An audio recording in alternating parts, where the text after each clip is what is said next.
Check it out without a doubt, man. Let's see what this bad boy all about. Check it, man. Everybody keeps saying I should go check out Eddie Griffin and what Eddie Griffin said, because they was in a sitcom together and everything. But I also found out that when they was doing the sitcom, they jive didn't get along. Yeah, they jive was bumping heads a little bit. So actually I got 3 videos. One of them ain't showing. I think the other one is down here somewhere. This 24 minutes long. This is one that was 2 weeks ago, 5 days ago. Let's go with this one, the most recent one. Y'all hit that subscribe button. Reporting live from Hypers Club in Atlanta for Comedy Hype News, Here we go. I'm Symphony. Eddie Griffin is at it again with another controversial take. This time, the comedian has upset many with a conspiracy theory, as a clip from one of his most recent comedy shows has hit the internet. As you may know, Griffin is famous for offering conspiracy theories in both his stand-up comedy and other media content. In this new clip, Griffin talks about the death of his former co-star, Malcolm Jamal Warner. But both his sons are dead. Cosby did something dirty. His real son dead, nigga, and his TV son dead. I don't believe that man drowned. I don't. In the new clip of Griffin's stand-up, he would point out the fact that both of Bill Cosby's sons have died. Here, Griffin is referring to Cosby's on-screen son, Theo, played by Warner, who passed away towards the end of July of this year, and also Cosby's real-life son, Ennis Cosby, who was murdered in 1997. Now, Griffin would then reveal his true feelings on Warner's passing, stating he doesn't believe he drowned, simply because of the multiple conflicting reports that came out after. But it ain't no fix shit. Too suspicious. They had too many different stories. Him and his daughter was out there swimming early in the morning. How come the mama wasn't there? Number 2, just so happens to be a doctor on the beach. And then his daughter was not in the water. She was on the beach watching her father swim. Somebody make it make sense to me. Now, nigga, I'm trying to figure out what they want to kill him for. These comments by Griffin would upset many online and were categorized as insensitive, especially. Wow, no, it ain't insensitive. I mean, he's a comedian, my guy. He's a comedian, but he making some good points though, man. He making some real good points. Considering it's been less than 3 weeks since news of his death broke. Of course, fans were quick to express their outrage in the comments of several social media pages. Comedian Isaiah Kelly would share the same thoughts as many by writing, "Here we go with the theories. Got." Another social media user would share their experience attending an Eddie Griffin show where conspiracy theories were a major part, along with alcohol. They wrote, "I went to see Eddie Griffin's show in Vegas. He was mixing vodka and champagne, and the last 15 minutes was him slurring his words and speaking on conspiracy theories, with one of his sons propping him up. Eddie Griffin needs to focus on himself and his wellness." While one more user would provide context to the harm conspiracy theories may have on his direct family. "We as a community must stop attaching conspiracies to every death. It's insensitive to his loved ones." Another social media user would take the opposite approach and agree with Griffin. Before y'all start in these comments, let's remember Eddie is the only man to ever co-star a show with MJW. They didn't even F with each other for a while, but then they, as well as the rest of us, saw they were both 2 ends of the same spectrum of woke and aware black men. If any man is to feel away, it would be Eddie Griffin. And if we want to be real, the history this country has with woke, influential, positive, and healthy black men who love black men a lot of times ends with them dying at 50 or earlier. Be cool, y'all. That user was not alone, as several would also agree with Griffin, considering Warner's death to be suspicious. Now, if you're not familiar, both Griffin and Warner starred on the UPN sitcom Malcolm and Eddie, playing fictionalized versions of themselves. The series would last 4 seasons, with the 2 writing and directing several episodes by the time the series came to a close. Now, interestingly enough, both Warner and Griffin would bump heads several times during production of their sitcom. This was mainly due to the different storytelling styles of both men. Warner came from The Cosby Show, a sitcom famous for telling stories for the entire family, with a lesson for everyone to learn at the end. Griffin, on the other hand, came from Def Comedy Jam, and his style was more raunchy and didn't mind diving into racial stereotypes for humor. Warner had the desire to produce a show free from black stereotypes. So what are your thoughts on Eddie Griffin's conspiracy theory that Malcolm Jamal Warner didn't really drown? Do you agree with Eddie? Why or why not? Let us know in the comments below. Reporting live from Hypers Club in Atlanta for Comedy Hype News, I'm Symphony. All right. That gave me some great characters to start off with. I didn't even know that Eddie was actually doing comedian stand-up shows and stuff to actually bring this out and everything. And it's funny because I keep telling people in the music business, you can keep working. I don't have to do YouTube. I can go to a studio and get a job and start recording. I don't want to turn them buttons and stuff for somebody that can't sing. Anyway, in this music business, in the entertainment business, you can always get a job. The jobs don't pay what you think they should.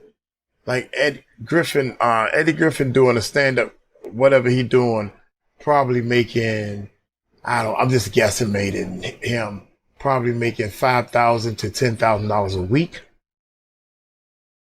And that might be a stretch, probably $5,000 a week.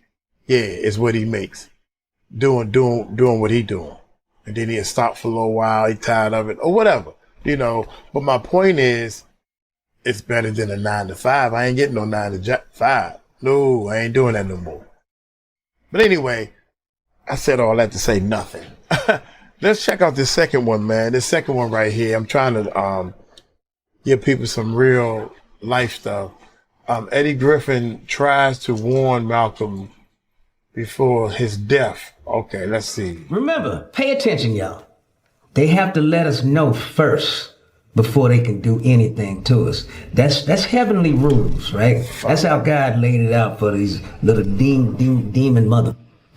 They can't with us without letting us know that they're about to with us. I was kind of going through a period that I was having a struggle with hopelessness. Oh, okay. And it was just really, the world is just in a dark place. Yeah. Why did Malcolm Jamal Warner, who was rescued by onlookers, die after receiving treatment from the Red Cross? Then let's go to the date he actually died on, which is July 20th, which is the 201st day of the year. Yeah, can anybody tell me why The Cosby Show ran for a total of 8 seasons, equaling 201 episodes? They're gonna come for you. You're too clean for this game. That's what Eddie Griffin told Malcolm Jamal Warner, not in an interview, in private. It was a warning from a real friend. And now Malcolm's dead, drowned in the ocean while on vacation in Costa Rica. But the way the story flipped around, it's sketchy as hell. First they said he died saving his daughter. That version was everywhere. Headlines, social media, all of it. It was literally Us Weekly that claimed that Malcolm was trying to save his daughter from riptide before he drowned. But suddenly the story changed, and now they're saying Malcolm's daughter wasn't even in the water with him when he drowned. And then what's also suspicious is that Malcolm's wife wasn't with them that day, but we're supposed to believe Malcolm took his 8-year-old daughter to swim on a dangerous beach with no lifeguard presence and warning signs everywhere. And if the daughter wasn't in the water like they're saying now, then it means she was alone on the beach while Malcolm was swimming. That makes no sense that Malcolm would put his daughter in a dangerous situation. This is a man who loved his family above everything. He literally prayed for a daughter and often talked about how he manifested her. So even before conception, we were very clear we were having a girl. And I knew that I needed a girl first to kind of ease me into it because I have a pretty good idea of what kind of father I would be. Mm-hmm. So I needed a girl to kind of, slow me down and warm, soften me up, if you will. So for me, raising my daughter, I came into fatherhood already with a certain maturity, and certain understanding of male-female dynamics. And with a girl, all of that starts with the father. So I've always, since I literally pulled her out of my wife. Even in his final interview, shortly before his death, Malcolm talked about how his wife and daughter were his whole world. I met my wife through a mutual friend. I've never second guessed it. We've been together almost 10 years, and we have never had a fight, an argument, a raised voice, or a harsh word said to one another. In 10 years? I was like, if I'm going to have a kid, this is the person that I would want to have it with. I talk about them because there are obviously the hugest parts of my life, the best parts of my life, the best decisions I've ever made. So what really happened on that beach in Costa Rica? Because Eddie Griffin wasn't trying to warn Malcolm for no reason. He's been in this industry long enough to know how they operate. He knew what kind of target Malcolm had on his back. A black man in Hollywood with no scandals, no handlers, no self-destruction storyline. Someone who was actively speaking out against the system and trying to be a positive role model for black boys. Yeah. They don't like that. He says, the thing about a black boy is you don't necessarily want to beat a black boy. What you want to do is you want to love him so divinely. You want to love him so fiercely that your disappointment will kill him. You want to adore him so much that the last thing he wants to do is disappoint you. And Malcolm never played the Hollywood game. He kept to himself, worked on his own terms, and turned down the clown roles. He was quiet, but he was watching, reconnecting with people like Dave Chappelle and Mos Def, other folks who also walked away from the machine. And that's when Eddie started pulling him aside and saying things like they'll get you if you stay clean. They don't like clean. There's no criminal charge. There is a systematic effort to destroy every black male entertainer's image. Nobody leaves this business clean. So if you think that Malcolm Jamal's death doesn't feel accidental, you're not the only one. A lot of people are saying the exact thing That's a little deep right there. That's a little deep right there. So, man. So now you got me thinking that everybody who left, or everybody's trying to lead the, like Eddie Murphy. Take Eddie Murphy for example. Is he leaving clean? Is he leaving? I don't even know. But I know one thing, Tyler Perry definitely ain't leaving clean. Lord have mercy. Nobody leaves this business clean. So if you think that Malcolm Jamal's death doesn't feel accidental, you're not the only one. A lot of people are saying the exact thing Eddie warned Malcolm about, especially the way the media keeps dancing around the truth. So right after Malcolm Jamal's death made headlines, the first version said he and his 8-year-old daughter were in the water together and drowned in a rip current. But less than 48 hours later, Costa Rica's Judicial Investigation Agency issues a statement saying that while it's true that Malcolm was initially playing with his daughter at the seashore at one point, she was left out of the water before he was pulled in by a rip current and drowned. The statement said it was at that moment that Warner and a friend were swept away by the current and the friend managed to get out. And then another thing that changed is that it was initially reported that one man tried to save Malcolm and he also almost drowned. However, this new statement from the Costa Rica authorities claims that Malcolm was pulled from the water by several people on the beach. And get this, they're now saying there were not one, but 3 tourists who happened to be doctors on the scene. And while they somehow saved the other man who almost drowned, none of them were able to save Malcolm. So the fact that the story keeps changing seems sketchy to a lot of people. And you don't have to be a conspiracy theorist to see that something feels off. Meanwhile, fans and locals started pointing out something else that feels wild. Playa Cocos, where this happened, is infamous for dangerous rip currents and zero protection. They've had academic studies calling it the most dangerous beach in Costa Rica. Rica. Even Olympic swimmers can't handle those riptides sometimes. And we're supposed to believe Malcolm took his daughter there to swim while his wife stayed in the hotel. And then for some reason, there were no lifeguards on duty that day. The local volunteer lifeguard association admitted the beach was basically unpatrolled because of resource limits. However, there are warning signs all up and down the beach, warning of drowning risk. So this is the beach where all this unfolded, but really, as soon as you get here, even before you get onto the beachhead, you can see some warning signs for people who are coming to enjoy the day here. It says Corrientes de Resaca todo el año.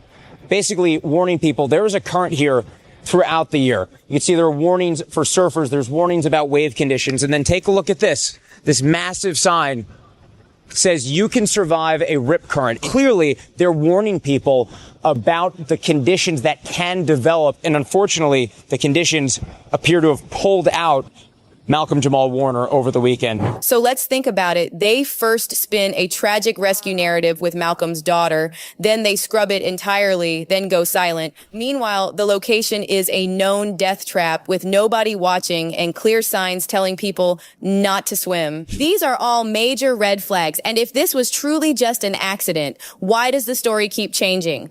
Why did they let everyone think Malcolm's daughter almost drowned with him until it didn't suit the story? And why no official press conference or any footage of the aftermath? Well, knowing how Eddie Griffin warned Malcolm about staying too clean for this game, how they'll come for you if you don't sell out, it starts to look like someone anticipated how this would play out. And now it has. Now you might be wondering, why would they want to take Malcolm out? Well, Malcolm wasn't like your typical Hollywood celeb. He didn't play any industry games, and he refused to put on a dress and accept humiliating roles. But Malcolm didn't stay silent either. He openly called out the system and claimed white producers and studio executives push black actors into humiliating roles. In 2021, Malcolm wrote an op-ed for the Television Academy where he said that white network and studio executives, white writers, producers, and white directors are the gatekeepers of black images on television. Malcolm wrote, during the cycles where the gate hinges loosen slightly and black creatives are given some input and illusion of control, the stereotypes often continue, even if the black characters are given professions and higher socioeconomic status. And then there was also Malcolm's podcast, Not All Hood, where he exposed how Hollywood and the media act like all black people are the same, pushing the same stereotypes over and over. You know, the reason for the title is combating the narrative of black life, black culture that the media focuses on. And, you know, that we're all one thing. Yeah. And the whole concept is, you know, we're not all hood. The black community is not a monolith. There's so many levels and lanes to the black community. Malcolm also used to speak out on how messed up modern rap and hip hop is. He wasn't afraid to call out the misogyny, the toxic masculinity, all that. He wanted more accountability, more healing in the community. But of course, that's the exact kind of message the big record labels don't want to hear, since they make bank off promoting negativity and division.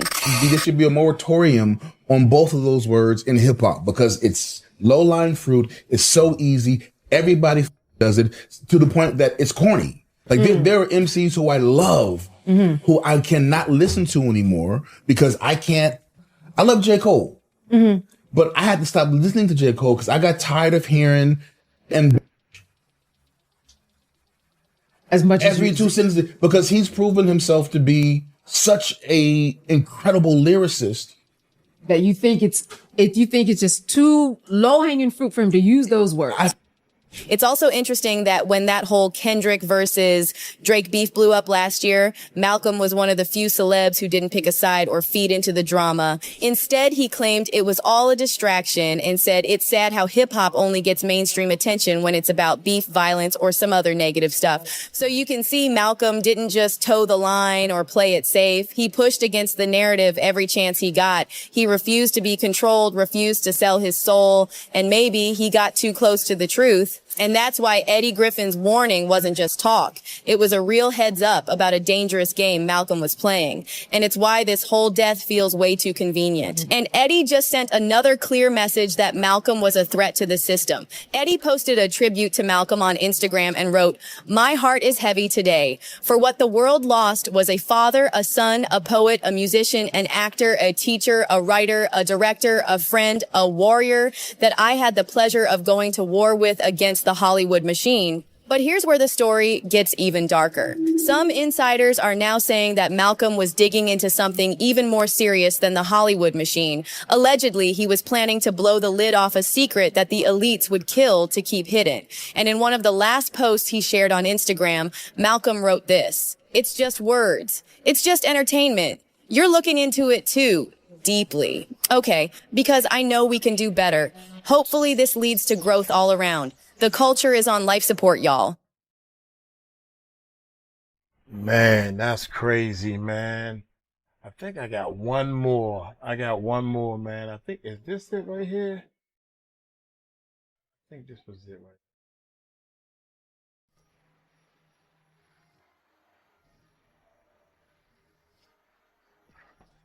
right.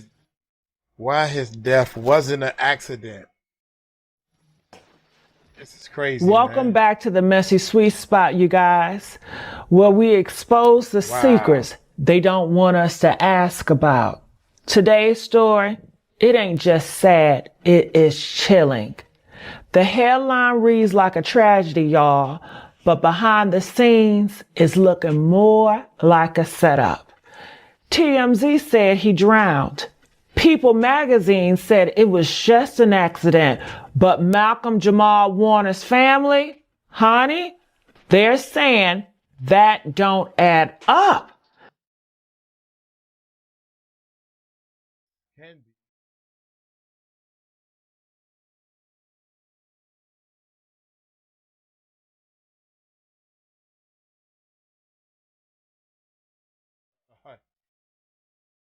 Messy Sweet Spot.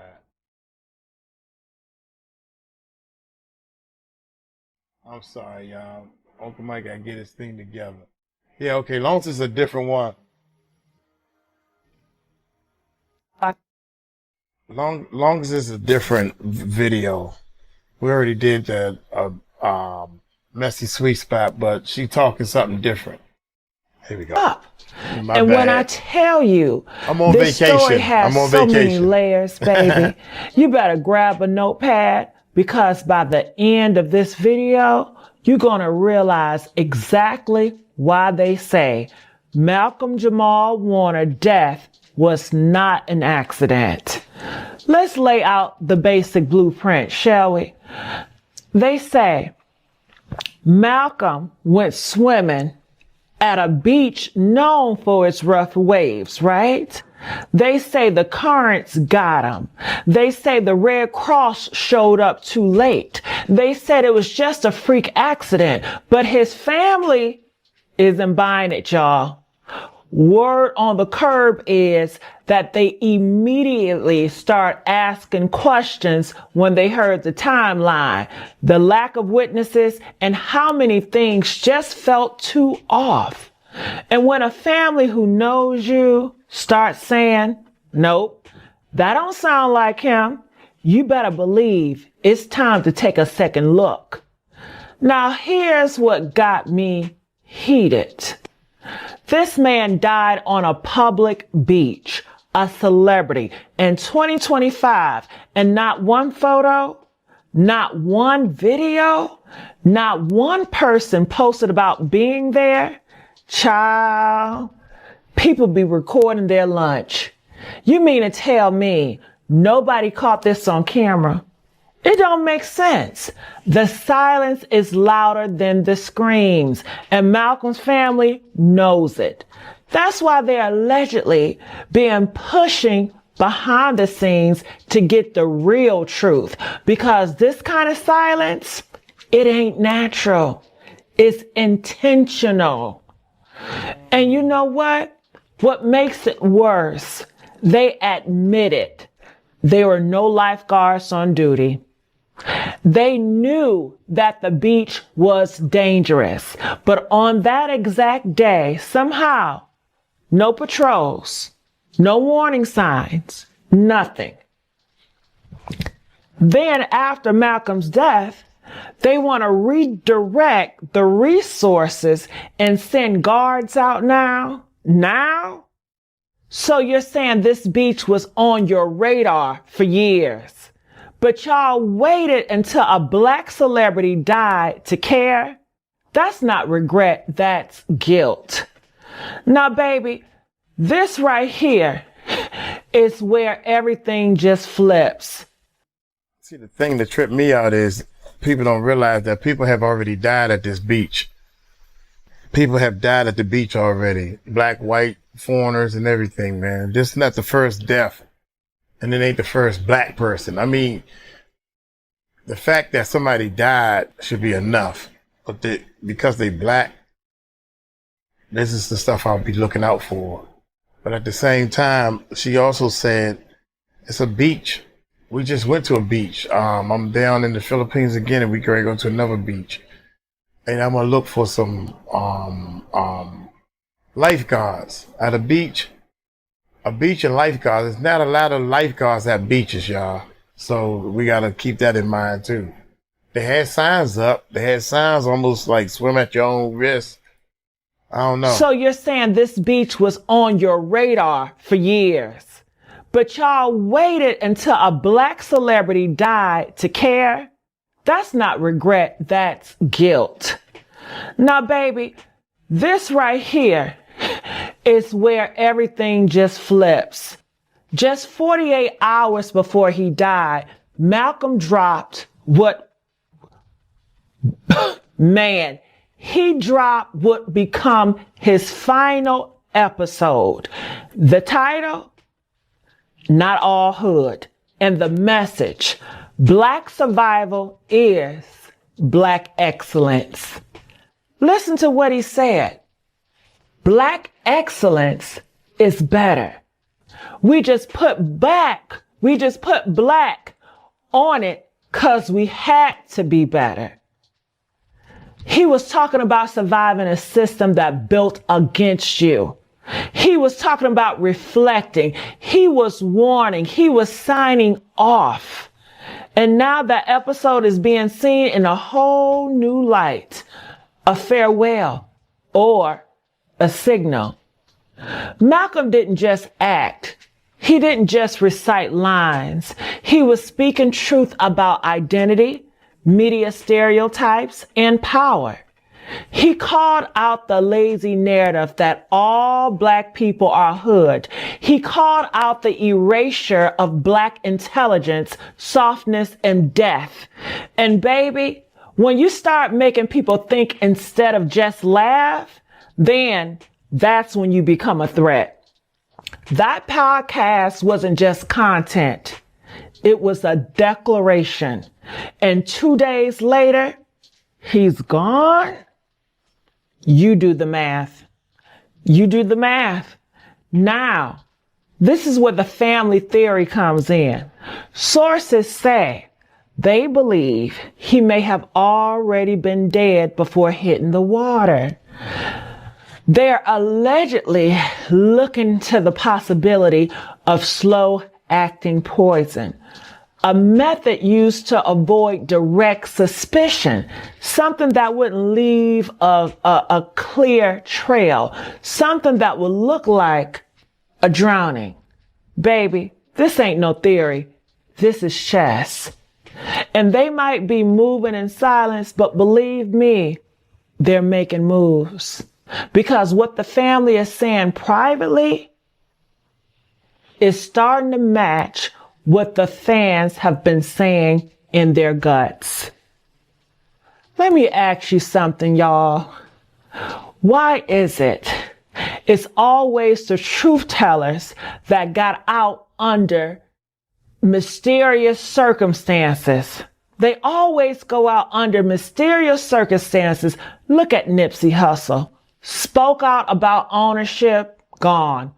Angie Stone. She said she was ready to expose the secrets. gone. Jamie Foxx tried to speak out, vanished, reappeared with a whole new face. And Martin Lawrence, he screamed, "They trying to kill me! They trying to kill me!" They painted him as crazy. You don't see the pattern? Every time a black celebrity starts speaking real truth, they vanish, they suffer, or they accidentally die. We're not conspiracy theorists, we're pattern recognizers. And the pattern, honey, it's screaming. Malcolm wasn't messy. He wasn't loud. He stayed in his lane until he decided to use his voice. And that's when the problem started. He was building something deeper, using his platform for awareness, and for the first time, his words were traveling farther than his image. Then, that's when people in power, they start to panic. They started to panic because when you can't be controlled and you ain't scared, you gotta be removed. You gotta be removed. So I'm gonna say it one more time for the people in the back. Malcolm Jamal Warner family reveals why his death wasn't an accident.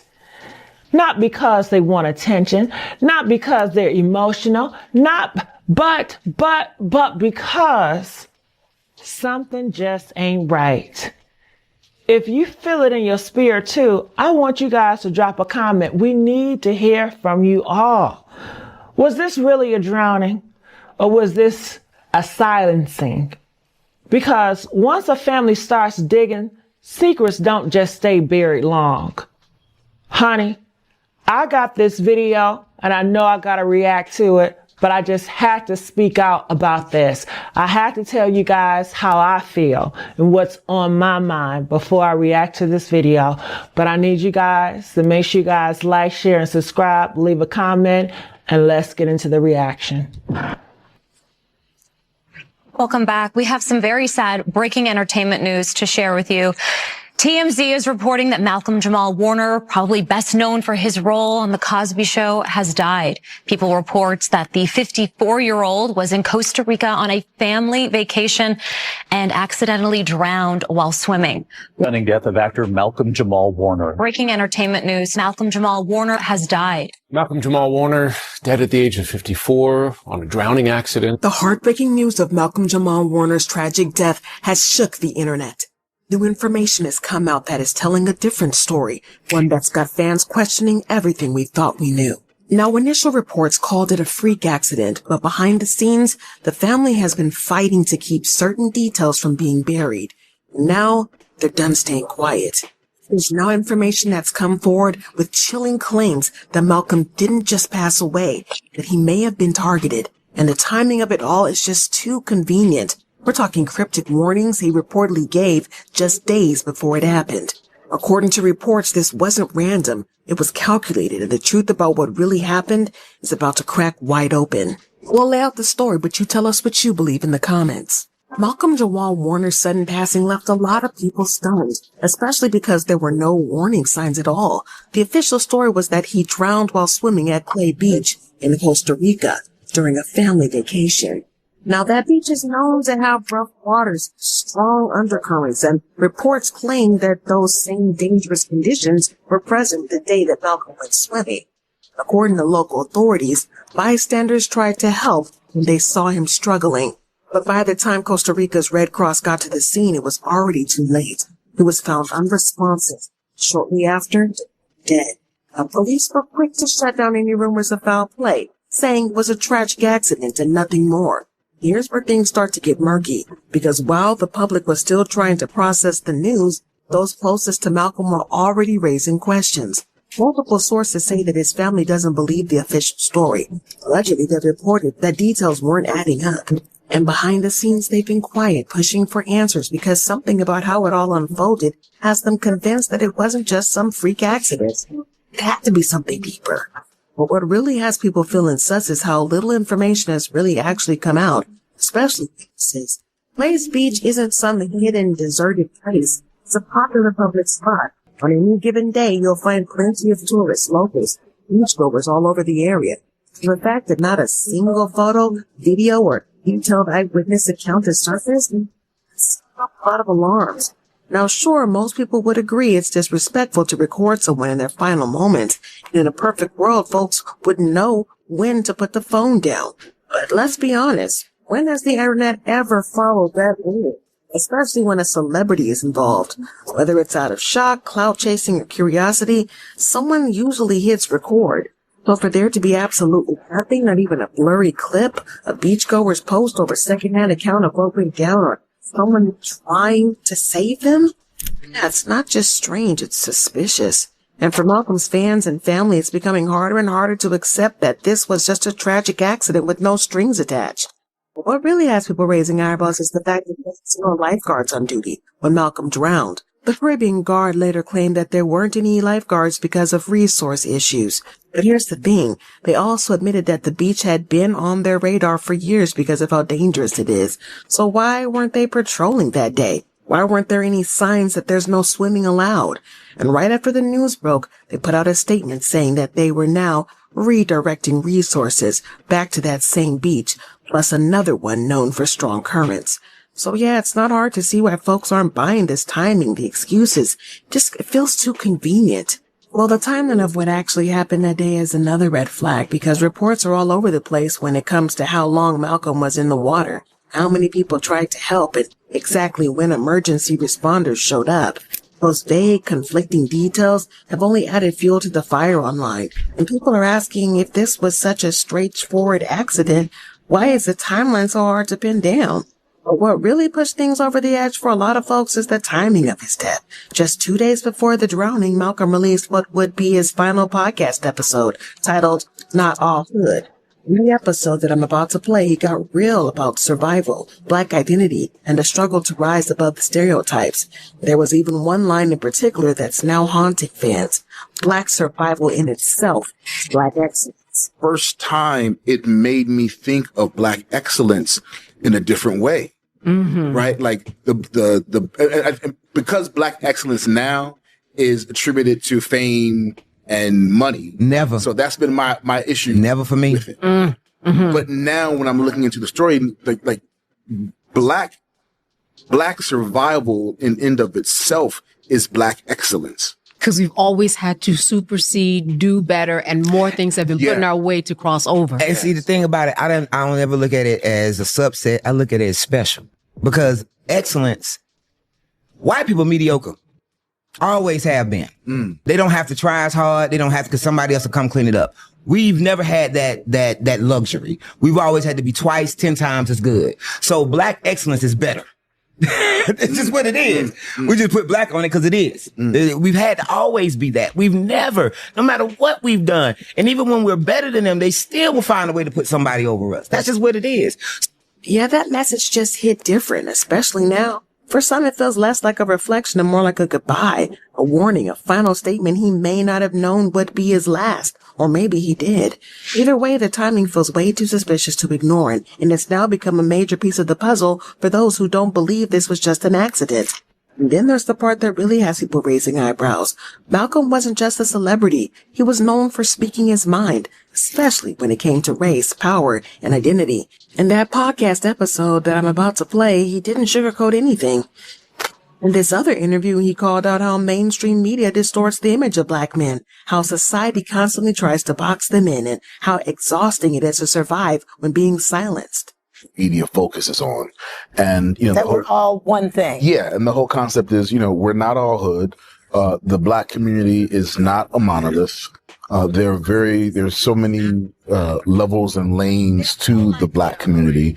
And we wanted to have a space where we could acknowledge, discuss all of those lanes, because they're so varied in terms of our perspectives and our opinions and our ways of life.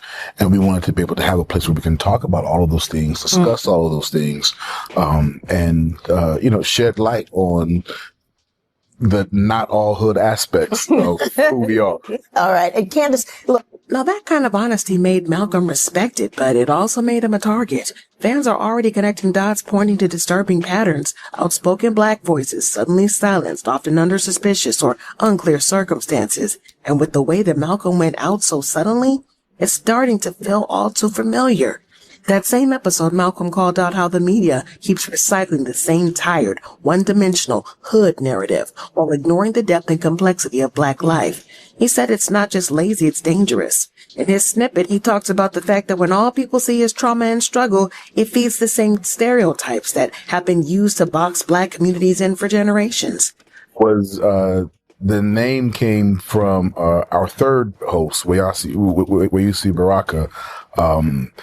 And the reason for the title is combating the narrative of black life or black culture that the media focuses on.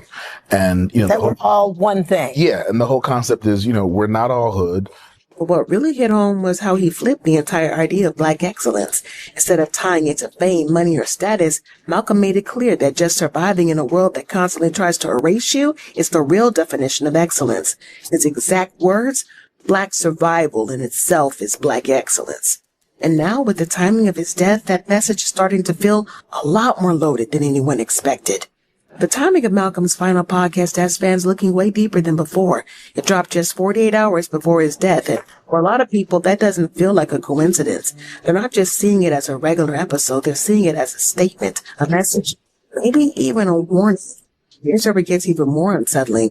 Word in the streets is that Malcolm's family doesn't believe the podcast was random. Rumor has it that they think he was using this episode to send a message, not just to his listeners, but to certain people who may have not liked what he was saying, people with power. And if that's true, it raises a chilling question. Was Malcolm silenced because he refused to stay quiet? Now, this is where it gets even more suspicious, though. The lack of direct evidence from the scene is only fueling suspicions, because if this really was a tragic drowning, why is there so much secrecy around what actually went down? Fans are asking the same question over and over. Where's the transparency? Who was there? What exactly happened in those final moments? But this is where things really start to heat up, because according to whispers online, Malcolm's family isn't buying the official version either. Word is they're now considering hiring a private investigator to retrace his final steps and uncover the truth that no one seems to be willing to talk about. According to reports, Malcolm's family finds the whole thing suspicious. What really has them side-eyeing the official story is the theory that Malcolm might have already been dead before he even touched the water. Nothing has been confirmed yet, but they allegedly believe that he may have been injected with some kind of slow-acting poison that only kicked in once they got into the beach. That would explain how he ended up in the water in the first place. Makes this thing even more chilling is that his daughter was present, and fans are already connecting the dots to a larger pattern. One that seems to follow outspoken black voices who refuse to play the game. There has been a long talk about how black figures who challenge the system often face sudden downfalls, career sabotage, or worse. They've pointed to Nipsey Hussle, who was gunned down while advocating for black ownership, and even Dave Chappelle, who got slammed for walking away from a multi-million-dollar deal because he refused to be controlled. And then there's Martin Lawrence, who fans believe was poisoned with something that triggered a full mental breakdown. Because back in May 1996, Martin was arrested for being spotted out at a busy intersection in Sherman Oaks, California. He was holding a firearm and screaming at random cars, shouting things like, "They're trying to kill me." One witness even claimed that Martin yelled, "Fight! Don't give up! Fight the power!" while officers were taking him into the hospital. But what made the situation even more suspicious was how quickly the media labeled him as troubled, hinting that he was probably on drugs. But the weirdest part, the doctors who treated Martin at the hospital shut the narrative down fast. In fact, the medical center's spokesperson, Ron Wise, told reporters that there was absolutely no substance of any type involved. So if substances weren't the issue and Martin himself was clearly scared for his life, what was really going on? Who might have been chasing him? And fans have been asking that question ever since. Oh, and can we not forget that Angie Stone just passed away under similar circumstances? What really raised eyebrows is that she was the only one who didn't survive that tragic car accident. And honestly, the whole thing is starting to sound a lot too familiar.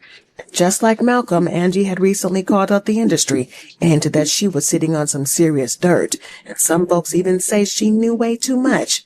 Right before the accident, Angie made a post on Instagram that a lot of people now believe was her warning shot. She wrote, "I have just discovered something that's been hidden in the dark for too long. My publishing was stolen, and guess what? I know exactly who did it. But don't get it twisted. I'm coming for you. All the dogs who thought they could take what's mine, trust. I'm ready." Just like Jamie Foxx said, what had happened was, well, now it's my turn to share my testimony. It's a new chapter, and you can bet the truth is coming to light. Stay tuned. Well, fans took that message as a clear threat to powerful people behind the scenes. Then just days later, she was gone. Whether it's a coincidence or something sinister, people are definitely starting to connect the dots. And fans are starting to believe that these theories and stories aren't just coincidences. To them, they seem like a pattern. One that shows exactly what happens when someone steps outside the box or refuses to play the industry's games. And what makes Malcolm's case even more striking is how different his career path was. Unlike a lot of former child stars, he didn't spiral or chase headlines. He kept his life quiet, focused on meaningful work, and stayed clear of messy drama. Over time, he shifted from sitcoms to spoken word and started creating content that hit deeper, talking openly about his mass incarceration and cultural erasure and what it really means to exist as a black man in America. It wasn't about staying relevant. It was about telling the truth. And according to his family, that's exactly what made him a threat. This is exactly why his family doesn't believe that this was just some random accident. Could it be that this isn't just about Malcolm, that it's about a disturbing pattern? Was his death a part of a bigger picture of where outspoken black voices seem to face sudden tragedy the moment their influence starts to shift the culture? This has everybody on edge. Malcolm wasn't just out here chasing attention. He had a clean reputation, a growing platform, and a powerful message, and a long history of excellent acting and speaking, especially in that final podcast. And fans believe he was on the verge of something bigger. That's when everything went left. So now the question is, was this really a tragic accident, or was Malcolm Jamal Warner silenced just as he started to speak too loudly? Well, his family isn't backing down. The podcast, the missing timeline, the whispers of private investigations, none of it's going away. If there's one thing that we've learned, it's when families start digging, secrets don't stay buried for long. Because that doesn't feel like closure. It feels like a warning. And something tells me that this story is just getting started. Man, I was hoping that this was going to be just a regular Lord's drowning, whatever. Come find out, people thinking it's a whole lot of stuff behind it. And I'm trying to figure out why, if you got Angie Stones, you got all these other people, why, okay, what are they sitting on that's so that they can't just say, look, y'all, blah, blah, blah, blah, blah, blah, boom, and it's out there? What is so valuable that these people need to be gone, out of here? That's the part I'm trying to figure that part out. Why do you need to off a person? All you got to do is just let them say what they want to say and just say, no, what he's saying is lying, is bull. What is it that they sitting on? Angie Stones, Jamal, and all these other people, Nipsey Hussle. What are they sitting on? What wording do they have that we don't have, or we haven't heard because now they gone? It's my question. That's my question right there. Y'all let me know in the comments, man. I mean, maybe I'm looking at it the wrong way. Help a brother out. Y'all take it light, take it slow. Peace out.